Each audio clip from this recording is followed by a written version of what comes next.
Shirley classes ഹിന്ദിയിലേക്ക് സ്വാഗതം. മക്കളെ, +2 ക്ലാസ്സിലെ യൂണിറ്റ് 3-4 ചാപ്റ്റേഴ്സ് ക്വസ്റ്റ്യൻ നോക്കാം. 1 വേർഡ്. കഴിഞ്ഞ വീഡിയോയിലെ 1-2 ചാപ്റ്റേഴ്സിൻ്റെ 1 വേർഡ് തന്നിരുന്നു കേട്ടോ. ഇന്നത്തെ ക്ലാസ്സിൽ നമുക്ക് ബാക്കി നോക്കാം. കഴിഞ്ഞൊരു വീഡിയോയിൽ നിങ്ങൾക്ക് പ്രഡിക്ഷൻ ക്വസ്റ്റ്യൻ തന്നിട്ടുണ്ട്. അത് വായിച്ച് പഠിച്ച് വയ്ക്കുക. ഇമ്പോർട്ടൻസ് ആയിട്ടുള്ള ക്വസ്റ്റ്യൻസ് എല്ലാം അതിനകത്തുണ്ട്. ഓക്കെ, ഇന്നത്തെ ക്ലാസ് നോക്കിയേ. സപ്നെ കാഫി ഹക്ക് നഹീം എന്ന പാഠമാണ്. അത് എഴുതിയത് ഡോക്ടർ ജെ ബാബു ആണ്. അദ്ദേഹത്തിൻ്റെ കവിതയാണ് പാഠഭാഗം. ഡോക്ടർ ജെ ബാബു പ്രൊഫൈൽ ചോദിക്കാൻ കൊള്ളാം. ഒന്നാമത്തെ ക്വസ്റ്റ്യൻ നോക്കിയേ. സപ്നെ കാഫി ഹക്ക് നഹീം കവിത മേം മസ്ദൂരിൻ കി നീന്ത് കൈസേ ടൂട്ടി.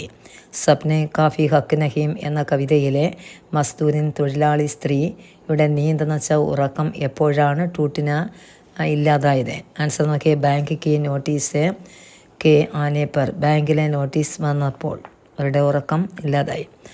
അടുത്ത നോക്കിയേ. സപ്നെ ദേഖ്നെ വാലി കിസ്കി സുരക്ഷ മേ സോ രഹി ഥി.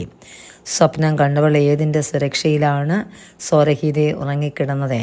ആൻസറെ മസഹരി കി കൊതുക് വലയുടെ. സ്വപ്നമേ പൂജ കി കമര കഹാം ബൻ ഗയ. സ്വപ്നത്തിൽ പൂജയുടെ മുറി എവിടെയാണ് നിർമ്മിക്കുന്നത്. ആൻസർ ഊപ്പർ കി മൻസിൽ മേ. മുകൾ ഭാഗത്തുള്ള നിലയിൽ. മനസ്സിൽ എന്ന് വെച്ചാൽ നിലയിൽ. മുകളിലത്തെ നിലയെന്ന് വെച്ചാൽ മുകൾ ഭാഗത്തെ നിലയിൽ. അടുത്ത ഇക്ക് കമരെ വാലി കഹാം ബൈട്ട് കറെ മസ്തൂരിൻ സ്വപ്ന ദേക്ക.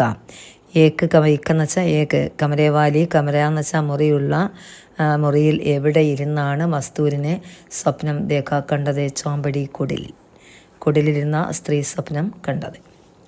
അടുത്ത പാഠമാണ് മുർഗി ഉർഫ് ബുലാക്കി എന്ന പാഠഭാഗം. എഴുതിയത് അമൃത പ്രീതമാണ്. അവരുടെ കഹാനിയാണ് പാഠഭാഗം. അമൃത പ്രീതം കേട്ടോ. അതിൻ്റെ പേര് പഠിച്ചു വയ്ക്കുക. കഹാനി. ഒന്നാമത്തെ ക്വസ്റ്റ്യനാണ് പാഠത്തിലെ. മുർഗി ഓർ ബുലാക്കി നാം കിസ്നെ രേഖ. മുർഗി എന്ന ബുലാക്കി എന്ന പേര് ആരാണ് നൽകിയത്. ആൻസർ രാജവന്തി. അടുത്ത കുമാർ കിസ് പാടുക പാത്രഹേ. കുമാർ ഏത് പാഠത്തിലെ കഥാപാത്രമാണ്. മുർഗി ഉർഫ് ബുലാക്കി എന്ന പാഠത്തിലെ. രാജവന്തി പ്യാർ സെ മുർഗി കോ ക്യാ ബുലാത്തി ഹേ. രാജവന്തി സ്നേഹത്തോടെ മുർഗിയെ എന്താണ് വിളിച്ചത്. ബുലാക്കി എന്ന്. മാം വഹ മുർഗി ഓർ ബുലാക്കി നാം തൂനെ രഖ്തേ. അമ്മേ, നിങ്ങളാണോ മുർഗി എന്ന ബുലാക്കി എന്ന പേര് അവൾക്ക് നൽകിയത്. കിസ്നെ കഹ. ഇതാരാണ് പറഞ്ഞത്. ആൻസർ കുമാറാണ്. പിതാനെ മുർഗിക്ക് റിസ്ത കിസ്കെ സാത്ത് ദിയ. പിതാവ് മുർഗിയുടെ റിസ്ത ബന്ധം ആരുടെ കൂടെയാണ് നൽകിയത് എന്ന് വെച്ചാൽ എടുത്തത്. ആൻസർ ദ്വിജ. രണ്ടാം കെട്ടുകാരൻ്റെ കൂടെയാണ് ആ കുട്ടിയെ വിവാഹം ചെയ്യാൻ വേണ്ടി അച്ഛൻ തീരുമാനിച്ചത്. മുർഗി കിസ്കെ സാത്ത് ഭാഗ് ഗയി. മുർഗി ആരുടെ കൂടെയാണ് ഓടിപ്പോയത്. ഷഹരിയിലെടുക്കെ കെ സാത്ത്. പട്ടണത്തിലെ ചെറുക്കൻ്റെ കൂടെ. പതിനെ മുർഗി കോം കഹാൻ ചോട. ഭർത്താവ് മുർഗിയെ എവിടെയാണ് ഉപേക്ഷിച്ചത്. ആൻസറെ രാത്കോ സരായുമേ. രാത്രിയിലെ സരായ് എന്ന് വെച്ചാൽ വഴിയമ്പലത്തിലാണ് ഉപേക്ഷിച്ചത്. പതിനെ മുർഗിക്കോ കിസ് മേള ദേഖ്നെ ഗയി ഹേ. ഭർത്താവ് മുർഗിയെ ഏത് മേള കാണാൻ വേണ്ടിയാണ് കൊണ്ടുപോയത്. ആൻസർ ദശഹറെ. അടുത്ത പാഠം ഹൈക്കോ ആണ്. എഴുതിയ ഡോക്ടർ ഭാഗവത് ശരൺ അഗ്രവാലാണ്. അദ്ദേഹത്തിൻ്റെ കവിതയാണ് ഹൈക്കോ. നോക്കുക. ഒന്നാമത്തെ ക്വസ്റ്റ്യൻ നോക്കിയേ. കോൻ ബിന ബുലായെ മേഹമാൻ. ആരാണ് വിളിക്കാതെ കടന്നു വരുന്നത്. ആൻസർ ബൂഢാപ്പ. അടുത്ത കഫി നഹീം ക്യാ മുർച്ചായ ജാത്ത. ഒരിക്കലും വാടിപ്പോകാത്ത ഒന്നാണ് പ്രേം സ്നേഹം. അത് രണ്ടും ഹൈക്കിൽ നിന്ന് നോക്കുക കേട്ടോ. അടുത്ത ഇക്കായി അടുത്ത ചാപ്റ്ററാണ് 4. അതിലെ ഒന്നാമത്തെ പാഠമാണ് കുമുദ് ഫൂൽ ബേച്ചിനെ വാലി ലടുക്കി. എഴുതിയത് ONV കുറുപ്പാണ്. അദ്ദേഹത്തിൻ്റെ കവിതയാണ് പാഠഭാഗം. ONV കുറുപ്പ് ചോദിക്കാം പ്രൊഫൈൽ കേട്ടോ. मगे दीन स्वर में प्रार्थना करने वाली लड़की के हाथ में क्या रख दिया. ദീനമായ സ്വരത്തിൽ അപേക്ഷിക്കുന്ന പെൺകുട്ടിയുടെ കയ്യിൽ എന്തായിരുന്നു ഉള്ളത്. ആൻസർ എന്താണ്. രഖ്ദിയ എന്ന് വെച്ചാൽ വെച്ച് കൊടുത്തത്. ആൻസർ സിക്ക, നാണയം. ഇഷ്ടദേവ് കാ ഇഷ്ട നൈവേദ്യ ഹേ. ഇഷ്ടദേവൻ്റെ ഇഷ്ടമായ നൈവേദ്യം എന്ത്. ആൻസർ കുമുദ് ഫൂൽ. तू अन्न है इसे छोटी बहन के लिए यहाँ तू किसको सूजित करता है. നീ അന്നമാണ് ഈ ചെറിയ സഹോദരിക്ക് വേണ്ടി. ഇവിടെ തൂ എന്ന് ആരെയാണ് സൂചിപ്പിച്ചത്. ആൻസറെ കുമുദ് ഫൂലിനെ. പുരാനെ ദേവാലയക്ക് പാസ് ക്യാ ഹേ. പുരാനെ എന്ന് വെച്ചാൽ പഴയ ദേവാലയത്തിൻ്റെ അരികിൽ എന്താണ്. ആൻസറെ കുമുദ് സരോവർ. അതാണ് കുമുദ് ആമ്പൽപ്പൂവിൻ്റെ സരോവരം. അടുത്ത പാഠമാണ് വഹ പടക്ക ഹുവ പീറെ എഴുതിയത് രാജ് ബുദ്ധി രാജ എന്ന ആളാണ് എഴുതിയത് സംസ്മരണാണ്. സംസ്മരൺ എന്ന് വെച്ചാൽ ഓർമ്മക്കുറിപ്പാണ്. രാജ് ബുദ്ധി രാജ ആണ് എഴുതിയത്. സസ്മരൺ ഓർത്ത് വെച്ചേക്കണം കേട്ടോ. സസ്മരണാണ് ഓർത്ത് വെച്ചേക്കേണ്ടത്. ഒന്നാമത്തെ ക്വസ്റ്റ്യൻ നോക്കിയ പാഠത്തിൽ രാഗഗീറോം കോ പാനി കോൻ പിലാത്താഹേ. രാഗഗീർ എന്ന് വെച്ചാൽ യാത്രക്കാർക്ക് ആരാണ് ജലം കുടിക്കാൻ വേണ്ടി കൊടുക്കുന്നത്?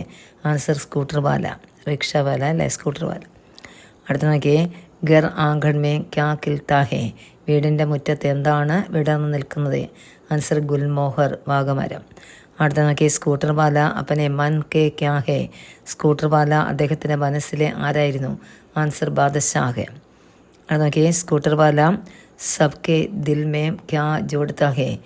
ക്യാ ജോഡ്തെന്ന് വെച്ചാൽ എന്താണ് കൂട്ടിച്ചേർത്തത്? സ്കൂട്ടർ വാല എല്ലാവരുടെ മനസ്സിൽ. ആൻസർ റിശ്ത, ബന്ധമാണ് കൂട്ടിച്ചേർത്തത്, എല്ലാവരുമായിട്ടുള്ള ബന്ധം. നെക്സ്റ്റ് പാഠം ആത്മിക ചേഹരയാണ്. കുംവർ നാരായൺ അദ്ദേഹത്തിൻ്റെ കവിതയാണ് പാഠഭാഗം. അത് ക്വസ്റ്റ്യൻ നോക്കിയേ കവി കൂലി കോ കൈസെ പഹച്ചാൻ താഹേ. കവി കൂലിയെ എങ്ങനെയാണ് തിരിച്ചറിഞ്ഞത്? ആൻസർ നമ്പർ നോക്കിയാണ്, നമ്പർ കൊണ്ടാണ് അദ്ദേഹം തിരിച്ചറിഞ്ഞത്. അടുത്ത നോക്കിയേ കൂലിക്ക് കമീസ് കാ രംഗ് ക്യാ ഹേ. കൂലിയുടെ ഷർട്ടിൻ്റെ നിറം എന്ത്? ആൻസർ ലാല്. അടുത്ത കവി കോ അപ്ന സാമാൻ ഖുദ് ഉണ്ടായ സമയ ക്യാ യാദ് ആയ. കവി അദ്ദേഹത്തിൻ്റെ സാധനങ്ങൾ സ്വയം ചുമന്ന സമയത്ത് എന്താണ് ഓർത്തത്? ആൻസർ ആത്മിക ചേഹര, മനുഷ്യൻ്റെ മുഖം. അടുത്ത കവി കിത്തനി കദം ആകെ ബെട്നെ ലഗ. കവി എത്ര ചുവടാണ് മുന്നിൽ നടന്നത്? ആൻസർ 10 എന്ന് വെച്ചാൽ 10. നെക്സ്റ്റ് പാഠം ദവയാണ്, ലാസ്റ്റ് പാഠമാണ് അല്ലേ. നോക്കി ഹരിശങ്കർ പർസായി എഴുതിയ പാഠമാണ്. അത് വ്യംഗ്യ കഹാനിയാണ്, അത് വ്യംഗ്യമാണ്. പരിഹാസം നിറഞ്ഞ സ്റ്റോറിയാണ് അദ്ദേഹം എഴുതാറുള്ളത് കേട്ടോ, ഹരിശങ്കർ പർസായി. ഒന്നാമത്തെ ക്വസ്റ്റ്യൻ നോക്കിയേ അനങ്കജി കിസ് പാട് കാ പാത്ര ഹേ. അനങ്കജി ഏത് പാഠത്തിലെ കഥാപാത്രമാണ്? ആൻസർ ദവ പാട് മേ കോൻ അസ്പതാൽ മേ ഭർത്തി ഹുവാ ഹേ. ദവ എന്ന പാഠത്തിൽ ആരാണ് അസ്പതാൽ എന്ന് വെച്ചാൽ ഹോസ്പിറ്റലിലെ, ഭർത്തി എന്ന് വെച്ചാൽ ചേർന്ന് എവിടെയുള്ളത്? ആൻസർ കവി അനങ്കജിയാണ് അവിടെയുള്ളത്. ആൻസർ നോക്കി അടുത്ത ക്വസ്റ്റ്യൻ മെയിം ഇൻഹെ മസ്യമേ കൈ കണ്ടേ ജീവിത രഹസ്യക്താഹും. എനിക്ക് ഇയാളെ തമാശകൾ കൊണ്ട് കുറേ മണിക്കൂറുകളോളം ജീവിച്ചിരുത്താൻ കഴിയും. ഈ കിസ്നെ കഹ ആരാണ് പറഞ്ഞത്? അനങ്കജിയുടെ മിത്രമാണ്. അടുത്ത കോൻ ശ്യാം കി ഗാഡി മേ ആയേഗ. ആരാണ് വൈകുന്നേരത്തെ വണ്ടിയിൽ വരുന്നത്? ആൻസർ ആയേഗ, വരും എന്ന് പറഞ്ഞത് അനങ്കജിയുടെ ബേട്ടയാണ് വൈകുന്നേരത്തെ വണ്ടിയിൽ വരും എന്ന് പറഞ്ഞത്. അപ്പോൾ ഇത്രയാണ് പാഠഭാഗത്തിലെ 1 വേഡ്. പഠിക്കണം കേട്ടോ. ദവ എന്ന പാഠം അത് നല്ല പാഠമാണ്. നിങ്ങൾക്ക് ദവയെക്കുറിച്ച് വിജ്ഞാപനം അഡ്വർടൈസ്മെൻറ്റ് ചോദിക്കാൻ കൊള്ളാം. അതിനെക്കുറിച്ചൊരു വീഡിയോ ഇട്ടിട്ടുണ്ട് കേട്ടോ. നോക്കി പഠിക്കുക വൃത്തിയായിട്ട്. വിജ്ഞാപനം നല്ലതാണ് പരീക്ഷയ്ക്ക് ദവയുടെ കേട്ടോ. ഇന്നത്തെ ക്ലാസ് ഇഷ്ടപ്പെട്ടെങ്കിൽ ഒന്ന് സബ്സ്ക്രൈബ് ചെയ്യണം, ഒന്ന് ലൈക്ക് ചെയ്യുക, ഒന്ന് ഷെയർ ചെയ്യുക കേട്ടോ. നിങ്ങൾക്ക് പ്രഡിക്ഷൻ ക്വസ്റ്റ്യൻ ഉണ്ട്, നോക്കി പഠിക്കണം കേട്ടോ. ഒരു വീഡിയോയിലെ അത് ഇമ്പോർട്ടൻസ് ആയിട്ടുള്ള ക്വസ്റ്റ്യൻസ് ആണ്, അത് തന്നെ കിട്ടും. ഓക്കെ, ദേവ ഷോർട്ട് വീഡിയോ ആണെന്ന് തോന്നുന്നു. എക്സാമിന് ചോദിക്കാൻ കൊള്ളാവുന്നതാണ്. പോസ്റ്ററും വിജ്ഞാപനം എല്ലാം തന്നിട്ടുണ്ട്, നോക്കി പഠിക്കുക. ഓക്കെ എന്നാൽ ശരി.